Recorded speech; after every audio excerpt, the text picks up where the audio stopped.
बिहानी।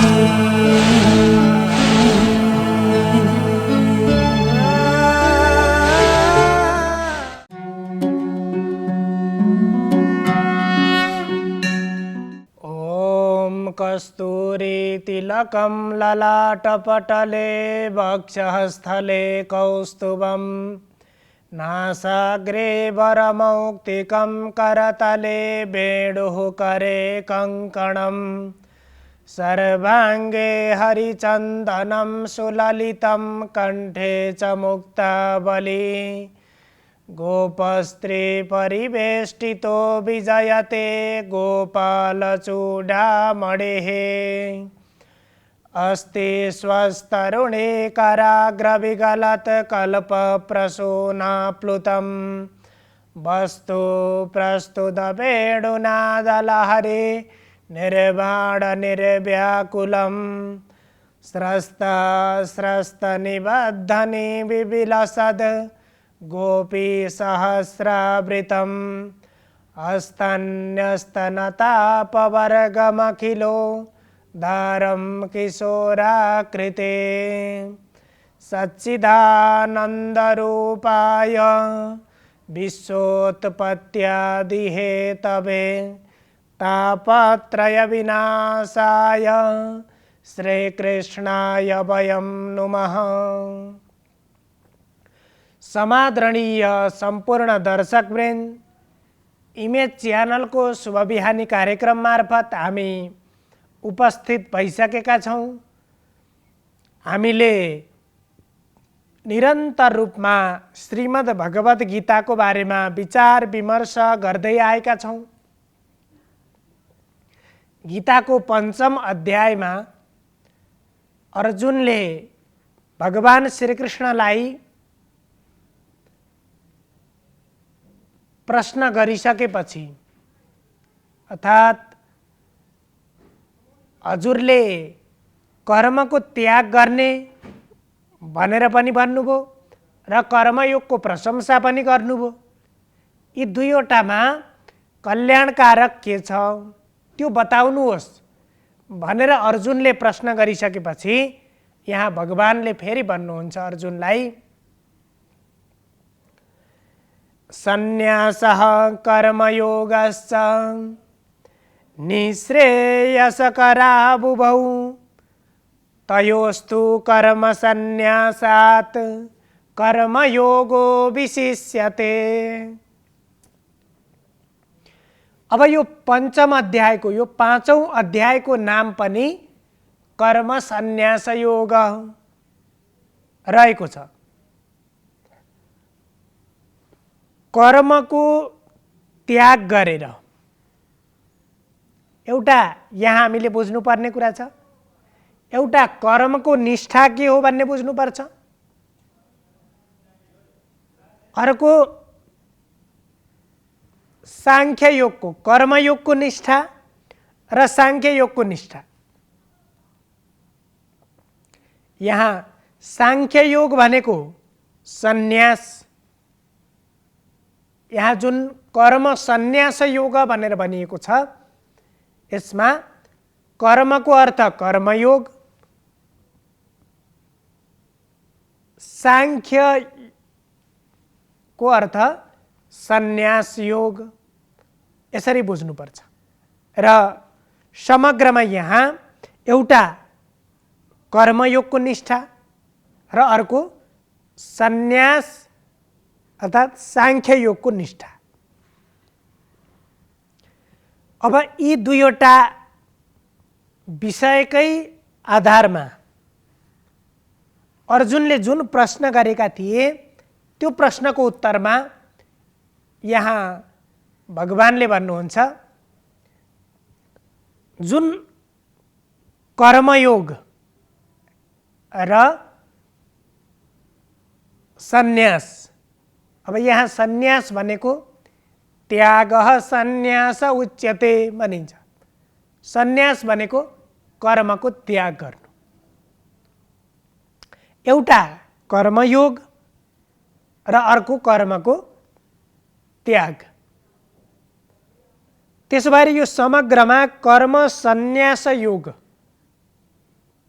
भनेको कर्मको त्याग गरेर विधिपूर्वक ज्ञान प्राप्त गर्नुलाई कर्म सन्यास योग भनिन्छ।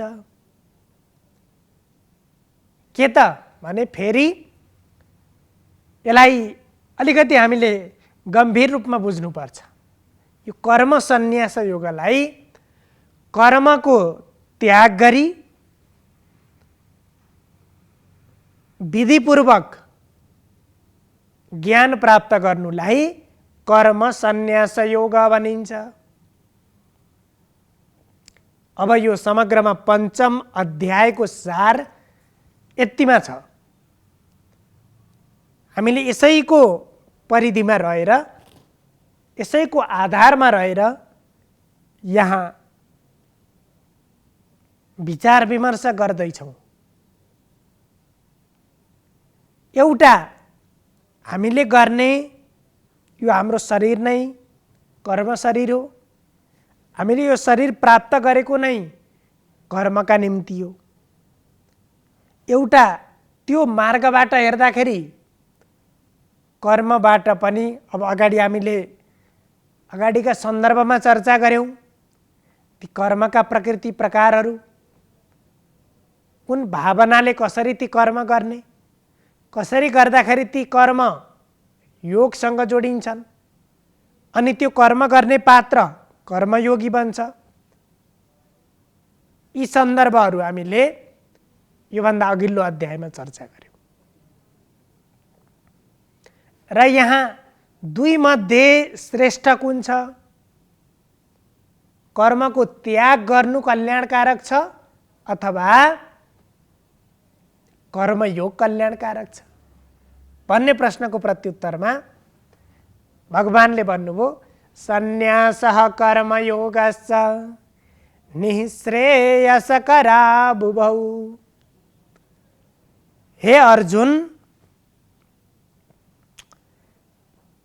सन्यास अथवा कर्मको त्याग गर्नु र मैले जुन बताएँ अगाडि त्यो कर्मयोग, यी दुवै मार्ग परम कल्याणकारक छन्। यी दुवैबाट कल्याण प्राप्त हुन्छ। अब यो बनिसकेपछि हामीले के बुझ्नुपर्छ भन्दा कुनै पनि गन्तव्य प्राप्तिको लागि जीवनमा एउटा सार्थकता प्राप्तिको निम्ति जुन गन्तव्य हुन्छ त्यो गन्तव्य प्राप्तिको लागि पनि मार्गहरू अनन्त हुन्छन्। त्यसैलाई वेदान्त शास्त्रमा भनियो उपेय प्रतिपत्त्यर्था उपाया अव्यवस्थिता, अथवा त्यो प्राप्तियोग्य वस्तु कुनै पनि वस्तु प्राप्त गर्नको लागि एउटा मात्रै उपाय हुँदैन। मनुष्य जीवनका लक्ष्य, जीवनको लक्ष्य केलाई मानिन्छ? पुरुषार्थ प्राप्तिलाई मानिन्छ। धर्म अर्थ काम मोक्ष र यी चारवटा मध्ये पनि अन्तिमको पुरुषार्थ सिद्धि अत्यन्तै कष्टकर हुन्छ। त्यसका निम्ति अत्यन्तै अधिक भन्दा अधिक साधनाको आवश्यक हुन्छ, अधिक भन्दा अधिक अभ्यासको आवश्यकता हुन्छ। र त्यसबाट प्राप्त गरिसकेपछि त्यसबाट प्राप्त गर्ने त्यो मोक्ष प्राप्तिको लागि सर्वप्रथम धर्म, र त्यो धर्म प्राप्त गरिसकेपछि धर्मपूर्वक आचरण गरेर अर्थ प्राप्ति, धन सम्पत्ति प्राप्ति, त्यसपछि आफ्ना कामनाहरूको भोग उपभोग काम, त्यसपछि धर्म अर्थ कामको उपभोग पूर्वक मोक्ष प्राप्त गर्नु, मुक्ति प्राप्त गर्नु। अब त्यो जीवनको बन्धनबाट मुक्त हुनु नै मोक्ष हो, मुक्ति हो, स्वतन्त्रता, पूर्ण रूपमा स्वतन्त्रता।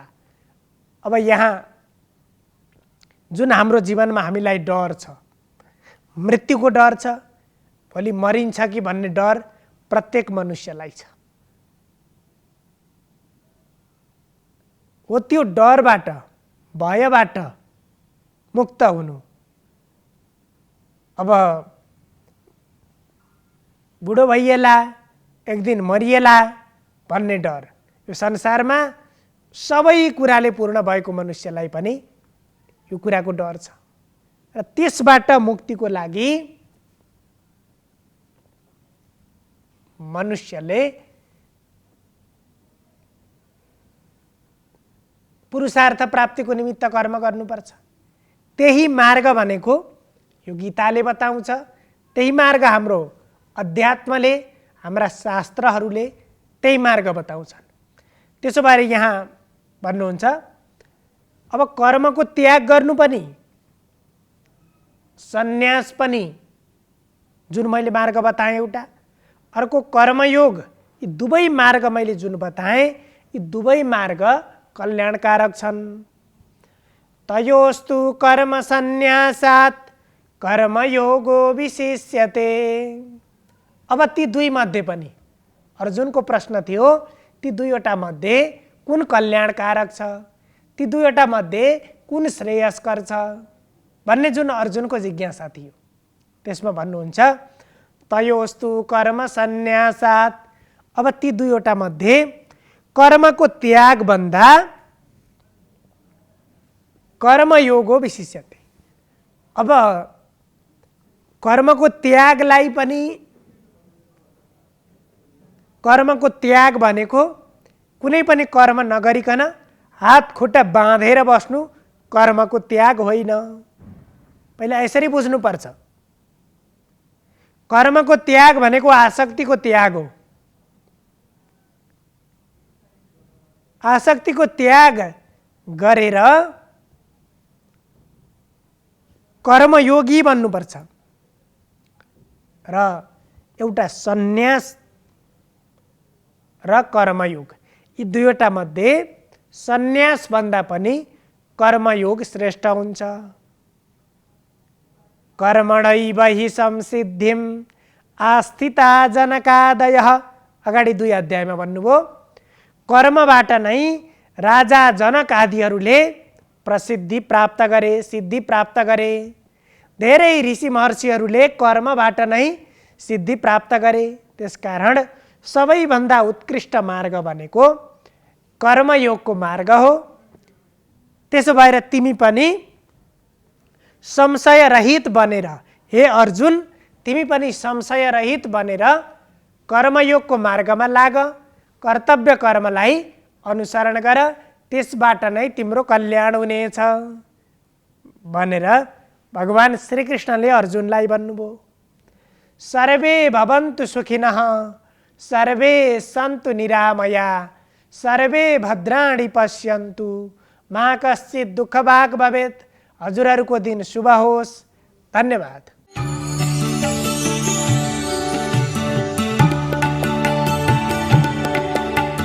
नमस्कार, तपाईको आजमा स्वागत छ। म ज्योतिष आचार्य नारायण प्रसाद भण्डारी सधैँ चाहिँ दैनिक पञ्चाङ्ग र राशिफलको साथमा उपस्थित भइसकेको छु। सुरु गरौँ आजको पञ्चाङ्गबाट।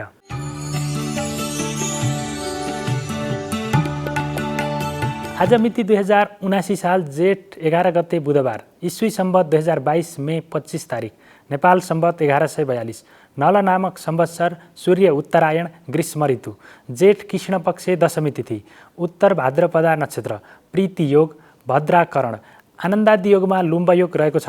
आज चन्द्रमा मीन राशिमा भ्रमण गर्नेछन्। आज अपराह्न 12 बजेदेखि 1 बजेर 30 मिनटसम्म राहुकाल रहने भएकाले त्यस अवधिमा सम्भव भएसम्म कुनै पनि शुभ कार्यको थालनी नगर्नुहोला। काठमाडौँमा सूर्योदय बिहान 5 बजेर 12 मिनटमा भयो भने सूर्यास्त साँझ 6 बजेर 50 मिनटमा हुनेछ। अब लागौँ 12वटा राशिहरूमा ग्रहहरूको प्रभाव आजको दिनमा के कस्तो रहनेछ भन्नेतर्फ। मेष राशि हुनेहरूका लागि आजको दिन केही चुनौतीपूर्ण रहेको देखिन्छ। आजको दिनमा पारिवारिक रूपमा केही विवादहरू, तनावहरूको अवस्था सिर्जना हुन सक्छ, असमझदारीहरू कायम हुन सक्छ। त्यसै गरी बोलीको कारणले गर्दाखेरि नजिकका व्यक्तिहरू पनि चिडिन सक्छन्, त्यतातर्फ पनि विशेष ख्याल गर्नुहोला। त्यसै गरी आजको दिनमा आर्थिक कारोबारहरू गर्दाखेरि केही सावधानी अपनाउनु होला। आजको दिनमा कसैलाई लेनदेन गर्नुभयो भने त्यो पैसा अथवा त्यो धन उठाउनको लागि केही कठिन हुनेछ। त्यसै गरी आजको दिनमा कार्यक्षेत्रमा पनि केही विवादहरू उत्पन्न हुन सक्छन्। तपाईँका कामको उचित मूल्याङ्कन नहुँदाखेरि मनमा पनि खिन्नताको अवस्था सिर्जना हुन सक्छ, मन उदास बन्न सक्ने अवस्था रहेको छ। वृष राशि हुनेहरूका लागि आजको दिन अनुकूल रहेको देखिन्छ। आजको दिनमा मनमा सकारात्मक विचारहरू प्रवाह हुनेछन्। त्यसै गरी आफूले गरेका कामहरूबाट पनि सफलता प्राप्त गर्न सकिनेछ। काम गर्ने जोस जाँगर र उमङ्गमा वृद्धि हुनेछ भने आत्मविश्वासका साथ गरिएको जोखिमपूर्ण कामहरूबाट पनि फाइदा प्राप्त हुने अथवा आफूले सोचेअनुसारकै नतिजा हात पार्न सकिने अवस्था रहेको छ। शत्रुहरूलाई पराजित गरेर अगाडि बढ्न सकिने समय रहेको हुनाले गर्दाखेरि आजको समय प्रतियोगितात्मक परीक्षाका लागि पनि अनुकूल छ, शुभ छ। मिथुन राशि हुनेहरूका लागि आजको दिन केही चुनौतीपूर्ण रहेको देखिन्छ। आजको दिनमा शत्रुहरूले केही तपाईँका कामहरूलाई बिगारिदिन सक्छन्। तपाईँको कुभलो सोच्नेहरूले तपाईँका काममा अवरोध गर्न सक्छन्, जसको कारणले गर्दाखेरि तपाईँका पुरा हुनै लागेका योजनाहरू पनि केही रूपमा विचलित हुने अवस्था रहेको देखिन्छ। त्यसै गरी धनमाल चोरी हुन सक्छ। तपाईँका सवारी साधनहरूमा क्षति पुग्न सक्ने अवस्था पनि रहेको देखिन्छ। त्यसकारणले गर्दाखेरि स्वास्थ्य अवस्थामा पनि केही ख्याल गर्नुहोला, जीवनशैलीलाई सुधार गर्नुहोला, खानपानमा ध्यान दिनुहोला। कर्कट राशि हुनेहरूका लागि आय आर्जनका विभिन्न माध्यमहरू पहिचान हुनेछन्। बौद्धिक क्षेत्रहरूबाट आम्दानीको प्राप्त गर्न सकिने, मुनाफा आर्जन गर्न सकिने अवस्था रहेको छ। व्यापार व्यवसायमा पनि सोचेअनुसारको प्रतिफल मिल्नेछ। साझेदारीमूलक कार्यहरूबाट पनि सफलता प्राप्त गर्न सकिने अवस्था रहेको देखिन्छ भने दाम्पत्य जीवन, पारिवारिक जीवन पनि अत्यन्तै मनोरम र सौहार्दपूर्ण अवस्थाबाट व्यतीत हुनेछ। सिंह राशि हुनेहरूका लागि आजको दिन अनुकूल रहेको देखिन्छ। आजको दिनमा कुनै मान्यजन अथवा आफूभन्दा ठुला व्यक्तिको सल्लाहमा गरिएको कामहरूबाट तपाईँलाई अपेक्षित रूपमा फाइदा हुनेछ। त्यस्ता कामहरूबाट तपाईँका लक्ष्यहरू प्राप्त गर्न सजिलो हुनेछ। त्यसै गरी लामो समयदेखि प्रतीक्षा गरिएको नतिजाबाट मन उत्साहित हुनेछ। आफूले गरेका कामको उचित मूल्याङ्कन हुनेछ। नयाँ कामको जिम्मेवारीहरू हात लाग्नेछ। त्यसै गरी प्रेम जीवन पनि अत्यन्तै सफल हुनेछ र दाम्पत्य जीवनमा भने केही मनमुटावहरू सिर्जना हुने अवस्था रहेको छ। कन्या राशि हुनेहरूका लागि आजको दिनमा धार्मिक तथा सांस्कृतिक गतिविधिमा संलग्न हुन सके मनमा सन्तोष उत्पन्न हुने अवस्था रहनेछ। काम गर्ने जोस जाँगर र उमङ्गमा वृद्धि हुनेछ। गरिएका कामहरूबाट सफलता प्राप्त गर्न सकिने योग रहेको देखिन्छ। साझेदारीमूलक कार्यहरूमा संलग्न हुँदाखेरि अपेक्षित रूपमा फाइदा अथवा लाभ प्राप्त गर्न सकिने अवस्था रहेको छ। यद्यपि प्रेम जीवनमा भने विश्वासको सङ्कट देखा पर्ने र केही असमझदारीहरू सिर्जना हुने अवस्था पनि रहेको छ।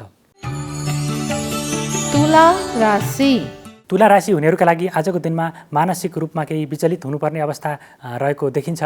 त्यसै गरी काम गर्दाखेरि आफूले गरेका कामहरूबाट सोचे जस्तो सफलता प्राप्त गर्न नसकिने अवस्था रहेको देखिन्छ भने कसैले विश्वास गरिएको व्यक्तिहरूले पनि विश्वासघात गर्न सक्छन्। आफ्ना कामहरूमा अवरोध पुर्याउन सक्छन्। शत्रुहरूले दुःख दिन सक्छन्। न्यायिक फैसलाहरू तपाईँको विपक्षमा हुन सक्छन्। मुद्दा मामिलामा पराजय भोग्नुपर्ने अवस्था पनि रहेको देखिन्छ। वृश्चिक राशि हुनेहरूका लागि आजको दिनमा दाम्पत्य जीवनमा अत्यन्तै सुख प्राप्त हुने योग रहेको देखिन्छ। जीवनसाथीको सल्लाहमा कुनै काम गर्नुभयो भने त्यसले तपाईँलाई सफलताको उचाइमा पुर्याउन सक्ने सम्भावना रहेको देखिन्छ। स्वास्थ्य अवस्था अनुकूल रहनेछ। त्यसै गरी शत्रुहरूमाथि पनि विजय प्राप्त गरेर अगाडि बढ्न सकिनेछ। आय आर्जनको क्षेत्र गतिशील रहनेछ भने खर्चमा नियन्त्रण गर्न सकिनेछ। तथापि आजको दिनमा अति आत्मविश्वास भने नराख्नुहोला। अति आत्मविश्वास घातक साबित हुन सक्छ। धनुराशि हुनेहरूका लागि आजको दिन चुनौतीपूर्ण रहेको देखिन्छ। आजको दिनमा लामो समयदेखि अड्किएका कामहरू यदि पुरा गर्ने सोच तपाईँको अधुरै रहने देखिन्छ। त्यसै गरी काम गरेका कामहरूले पनि उचित परिणाम दिन नसक्ने, गरेका काम अनुसारको मेहनत अनुसारको प्रतिफल नदेखिँदाखेरि अपजस बेहोर्नुपर्ने अवस्था पनि रहेको देखिन्छ भने सानो खालको भुलचुक अथवा सानो लापरवाहीको कारणले गर्दाखेरि पनि ठुलै खालको क्षति बेहोर्नुपर्ने अवस्था रहेको हुनाले गर्दाखेरि आजको दिनमा अत्यन्तै संयमित र धैर्यवान बनेर अगाडि बढ्नुपर्ने देखिन्छ। मकर राशि हुनेहरूका लागि आजको दिन बौद्धिक रूपमा प्रभावशाली रहने अवस्था रहेको देखिन्छ। तपाईँको बुद्धिको प्रशंसा सबैले गर्नेछन्। कामको सर्वव्यापी रूपमा तारिफ हुनेछ। पुरस्कार मान सम्मान प्राप्त गर्न सकिने योग पनि रहेको देखिन्छ भने आजको दिनमा साथीभाइहरूसँग रमाइलो जमघट हुने अथवा मनोरञ्जनात्मक गतिविधिमा सरिक हुने, अतिथिको रूपमा सत्कार पाइने अवस्था पनि रहेको देखिन्छ। कुम्भ राशि कुम्भ राशि हुनेहरूका लागि आजको दिनमा केही चुनौतीपूर्ण अथवा तनावको स्थिति झेल्नुपर्ने अवस्था रहेको देखिन्छ। पशु चौपाय तथा कृषि कर्म गर्नेहरूले आजको दिनमा क्षतिको अवस्था बेहोर्नुपर्ने समय रहेको देखिन्छ। त्यसै गरी सरकारी अथवा अरू खालका नोकरीमूलक क्षेत्रहरूमा काम गर्नेहरूले पनि अपेक्षित रूपमा सफलता प्राप्त गर्न नसकिने, विवादहरू उत्पन्न हुने अथवा आफ्ना जिम्मेवारीहरूलाई पुरा गर्न नसक्दाखेरि अपजसको अवस्था बेर्नुपर्ने अवस्था रहेको हुनाले गर्दाखेरि त्यतातर्फ पनि केही संयमित भएर ध्यान दिएर अगाडि बढ्नुहोला। मीन राशि मीन राशि हुनेहरूका लागि आजको दिनमा आत्मविश्वासमा वृद्धि हुनेछ। कार्यक्षमतामा भएको बढोत्तरीको कारणले गर्दाखेरि छोटो समयमै आफ्ना अपेक्षित रूपमा उद्देश्यहरू पुरा गर्न सकिने अवस्था रहेको छ। प्रेम जीवन अत्यन्तै घनिष्ठ भएर अगाडि बढ्नेछ भने दाम्पत्य जीवन पनि अत्यन्तै सुमधुर हुनेछ। त्यसै गरी साथी सहकर्मीको सहयोगको कारणले गर्दाखेरि महत्त्वपूर्ण कार्यहरू सम्पादन गर्न सजिलो हुनेछ। आम्दानीको अवस्था मजबुत रहनेछ। खर्चमा पनि बढोत्तरी हुनेछ। यो त थियो तपाईँको आज अन्तर्गत रहेर हामीले 12वटा राशिहरूमा ग्रहहरूको प्रभाव आजको दिनमा के कस्तो रहनेछ भनेर त्यसको संक्षिप्त रूपमा त्यसको जानकारी प्रस्तुत गऱ्यौँ र राशिफलमा बताइए अनुसार आफ्ना नकारात्मक अशुभ फलहरूलाई शुभत्व बनाउनको लागि हाम्रो सकारात्मक कर्म नै निर्णायक रूपमा रहने हुन्छ। त्यसकारणले गर्दाखेरि सकारात्मक कर्मलाई आफ्नो साथमा लिएर अगाडि बढ्नुभयो भने पक्कै पनि तपाईँका नकारात्मक फलमा कमी आउने र सकारात्मक फलले अझै बढी वृद्धि हुने अवसर पाउनेछन्। र यति भन्दै तपाईँहरूको सबैको दिन मङ्गलमय रहोस्। म पनि बिदा हुन्छु। नमस्कार।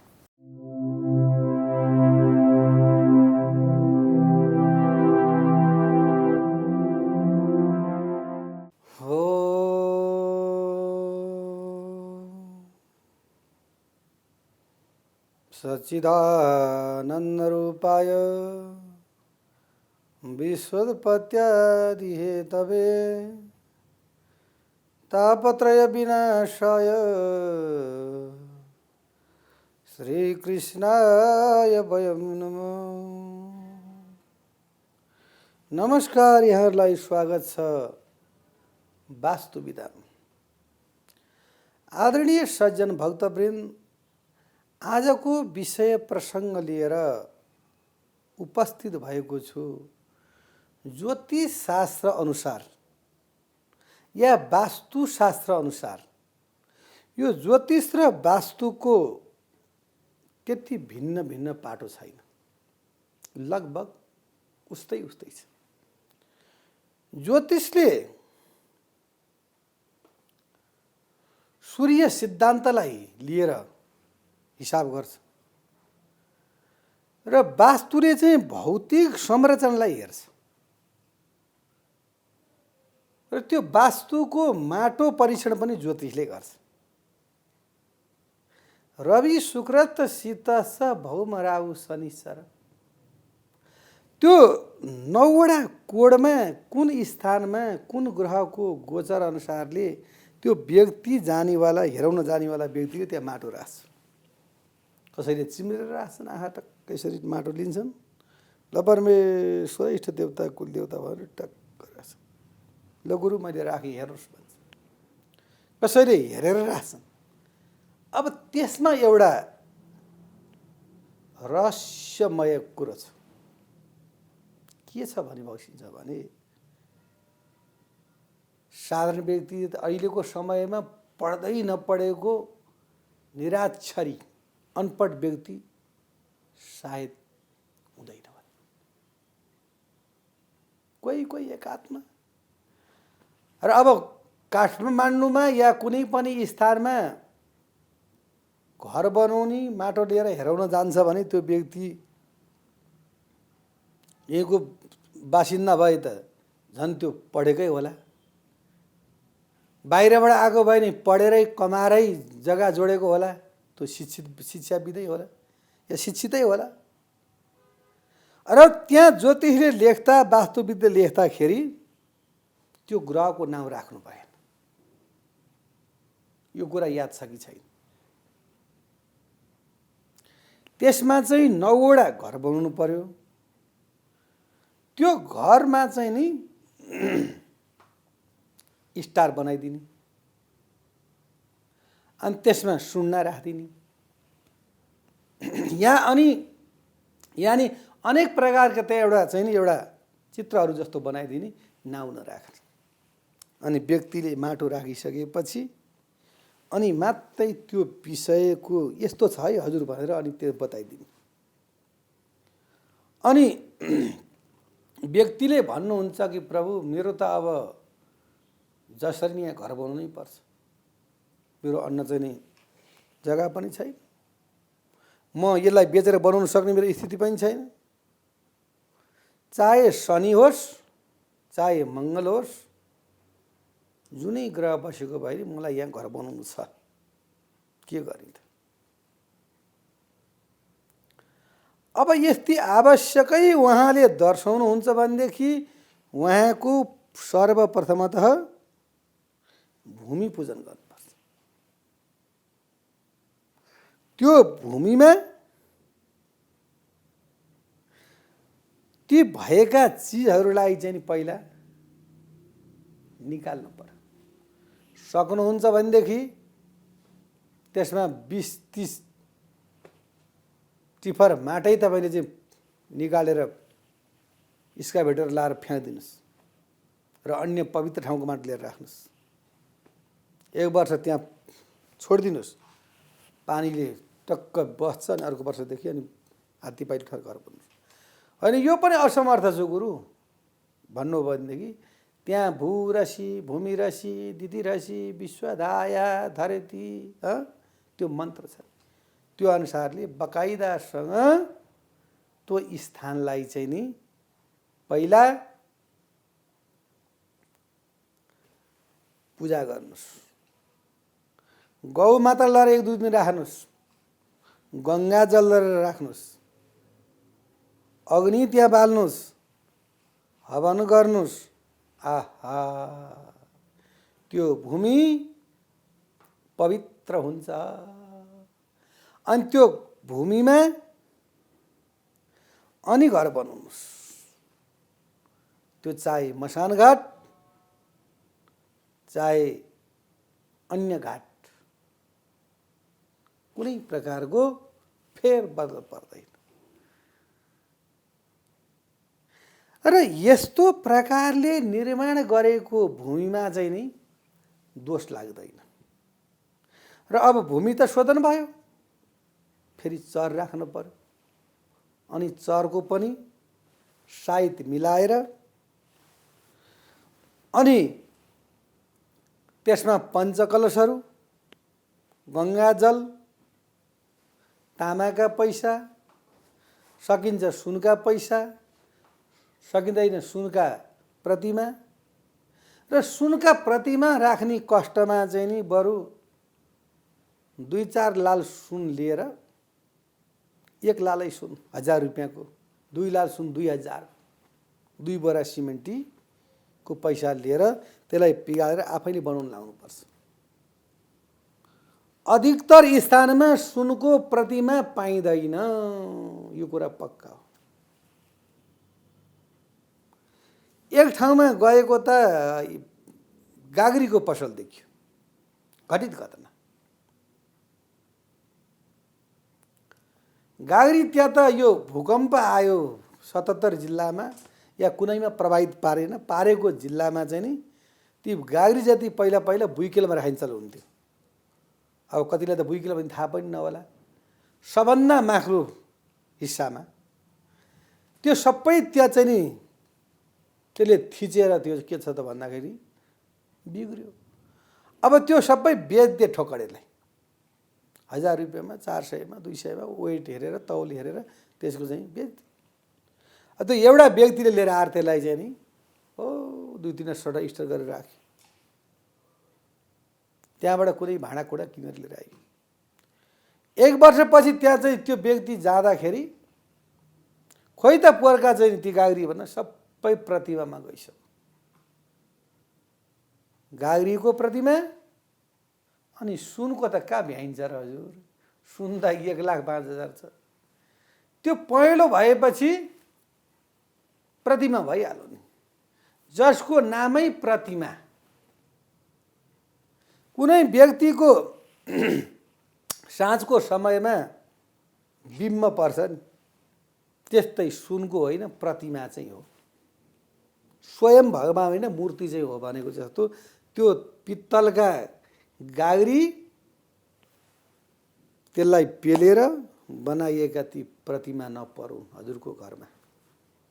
हजुरले 2-4 लाल सुन किनेर अनि सुनारे या सुन बनाउने व्यक्तिलाई नै पनुन लाएर राख्नु होला। किन दान दिने भन्ने बित्तिकै व्यक्तिको मानसपटलमा एउटा कुरो छिरेको हुन्छ कि दान भन्ने बित्तिकै जस्तो दिए पनि हुन्छ। म ब्राह्मण भएर होइन नि, फेरि म त वास्तुको कार्यक्रम चलाउँदैछु, मेरा कुसाकुडको चुडिने काम छैन। ब्राह्मण भन्ने बित्तिकै जस्तो दान दिए पनि हुन्छ भन्ने हाम्रो मानसपटलमा गरेको छ। तर यस्तो चिज दिनुहोस्, त्यो चिज प्रयोगात्मक होस्। त्यो चिज प्रयोग गर्न सकेन भने त्यसको कुनै फलीभूत हुँदैन। अब यो चरको विषयमा जाँदैछु म। त्यो चरमा राखेको त बाउले लाने होइन, त्यो हजुरलाई, हजुरको सिंह पश्चात त्यहाँ बस्ने उत्तराधिकारीलाई त्यो त जबसम्म भत्किँदैन, भत्काइँदैन, जबसम्म आफूसँग साथमा रहन्छ तबसम्म भइरहने चिज हो। त्यसलाई विधिले अभिमन्त्रित गरेर गङ्गाजल, तामाका पैसा, सुनका प्रतिमा, पारो, यो अनेक प्रकारका चिजहरू राखेर जब हामीले चर पूजा गर्छौँ भनेदेखि त्यो घर मन्दिर समान हुन्छ। व्यक्तिहरू भन्छ नि, ल है मर्ने बेलामा घरबाट बाहिर निकाल्नै पर्छ, फलानुको बाउ त ओछ्यान पर्यो अरे, फलानुको आमै त ओछ्यान पर्यो अरे। अरे मन्दिरमा पर्यो के भयो त, आत्मा त निक्लेर गइसक्यो, माटो माटाइमा सकिगयो नि। हाम्रो चलन छ नि, ओछ्यानमा पार्नु हुँदैन, सकेसम्म तुलसाको मोठमा ल्याउनु पर्छ। वास्तुशास्त्र अनुसारले पनि घरमा तुलसाको मोठ भएको अति पवित्र मानिन्छ। तुलसा भनेको एउटा वृन्दा अरण्य जङ्गल राधाको रूप हो। त्यो विष्णु भगवानलाई श्राप परेको कारणले तुलसा भएको हो। त्यो विषय यहाँभन्दा पहिला श्रृङ्खलामा पनि वर्णन भइसकेको छ र हजुरहरूलाई पनि थाहा नै भएको चिज हो, त्यसमा त्यति डिपमा जानु पर्दैन। र वास्तुशास्त्र अनुसारले तुलसा यानि औषधिको काम गर्ने र सर्व रोगहरू निम भने जस्तो सम्पूर्ण प्रकारको रोगलाई चाहिँ नि त्यसले कार्य गर्ने भएका कारणले वास्तुशास्त्र अनुसारले तुलसाको महत्त्व छ भन्दै यस श्रृङ्खलाबाट बिदा हुन चाहन्छु। शुभ बिहान।